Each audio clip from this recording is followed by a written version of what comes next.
မွေးကလေးက confidence ရှိမွေးလာတာလားပေါ့ confidence ဆိုတာလေမွေးကလေးကပါလာတာလားဒါညီကိုတို့တစ်ချက်စဉ်းစားကြည့်အောင်ညီကိုတို့ introvert တော်တော်များများဆိုရင်လူရှိထွက်ကြတဲ့အခါတွေလူကြားထဲမှာပြောဆိုဆက်ဆံရမယ့်အခါတွေမှာဆိုရင် confidence မရှိဖြစ်တတ်ကြရပေါ့နော်အဲ့တော့အဲ့ချိန်ကျရင် confidence ရှိစကားပြောတဲ့လူတွေကိုတွေ့ရင်အော်အကြလိုက်တာဆိုပြီးတော့ဖြစ်တတ်ကြရပေါ့နော်အဲ့တော့သူတို့ကရောမွေးကလေးက confidence ရှိမွေးလာတာလားပေါ့နော်အဲ့ဒါညီကိုတို့တစ်ချက်စဉ်းစားကြည့်အောင်အဲ့တော့ညီကိုဖြစ်ခဲ့တဲ့အရာလေးကိုပြန်ပြီးတော့ sharing လုပ်ပေးမယ် effective ဖြစ်မယ်လို့လည်းယုံကြည်တယ်ပေါ့နော်ညီကိုကကြတော့ဘာဖြစ်တာလဲဆိုတော့အင်္ဂလိပ်စာစကား speaking ပြောတဲ့အခါမှာ confidence မရှိဘူးအင်္ဂလိပ်စာသင်တဲ့ဘလောက်တက်တဲ့ writing နဲ့ reading နဲ့ listening skill တွေဒါမျိုးတွေပဲတိုးတက်လာတယ် speaking ကြရင်ဘလောက်ပြောကွာ confidence မရှိဘူးငါပြောတာသူတို့နားလည်ပါမလားဆိုပြီးတော့အမြဲတမ်းကြောက်တယ်ပေါ့အဲ့တော့ abroad ရောက်လာတဲ့အခါမှာလေဘာဖြစ်လဲဆိုတော့ Asian အနေနဲ့ပဲစကားပြောတယ်ကိုမြန်မာအချင်းချင်းပဲများသောအားဖြင့်စကားပြောတယ်ဒီနိုင်ငံခြားသား foreigner တွေနဲ့ပြောရမယ့်အခါမျိုးတွေဆိုရင်တက်နိုင်သမျှဝေးအောင်ရှောင်နေပေါ့နော်သူတို့နဲ့မပြောချင်ဘူးသူတို့နဲ့ group discuss မလုပ်ချင်ဘူးပေါ့နော်နောက်ဆုံးကျတော့ဘယ်လို realize ဖြစ်သွားလဲဆိုတော့ငါဘာလို့ဒီလိုမျိုးရှောင်နေရလဲပေါ့ငါ confident လည်းရှိချင်တယ်ပြောရဒါပေမဲ့ငါ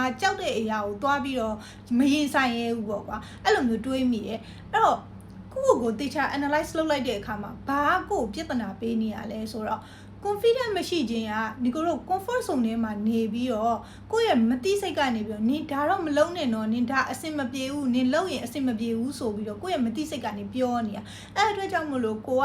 အဟာကိုလှုပ်လိုက်တဲ့အခါမှာ confidence မရှိတော့ငါအဆင်ပြေပါမလားဆိုပြီးတော့တွေးမိရောအဲ့အတွက်ကြောင့်မလို့မလှုပ်တော့ဘူးဆိုပြီးတော့တက်နိုင်သမျှကို confidence မရှိတဲ့အရာတွေကိုရှောင်လေးရှိကြရပေါ့နော်ညီကိုတို့ဘာလုပ်ကြမလဲဆိုတော့ confidence မရှိတဲ့အရာတွေကိုပို့ပြီးလှုပ်တင်တယ်လို့ထင်တယ်ညီကိုလွန်ခဲ့တဲ့2လ3လလောက်ကပေါ့နော်ကို train ပြီးတော့ရခဲ့တာလေးကိုပြောပြမယ်ပထမဆုံးအနေနဲ့နိုင်ငံခြားသား foreigner တွေနဲ့စကားပြောကြည့်ရပေါ့နော်စကားပြောရပထမဆုံးအချိန်မှာတော့ confidence မရှိတဲ့အတွက်ကြောင့်မလို့နည်းနည်းထစ်တာလေးတွေဒါမှမဟုတ်စိတ်ထဲကနေအမြဲတမ်းပြောနေသူတို့ငါပြောတာနားလည်ပါမလားငါတေချာ communicate မလုပ်နိုင်ရင်ဘယ်လိုဖြစ်မလဲငါ80ရာကြီးအဲ့လိုမျိုးတွေတွေးရကွာဒါပေမဲ့ပထမဆုံးသွားပြောလိုက်တဲ့အချိန်မှာအေးစစ်စစ်ပဲသူတို့ကလည်းဟာနီကိုနင်ပြောတာကိုငါနားလဲတယ်စိတ်မပူနဲ့န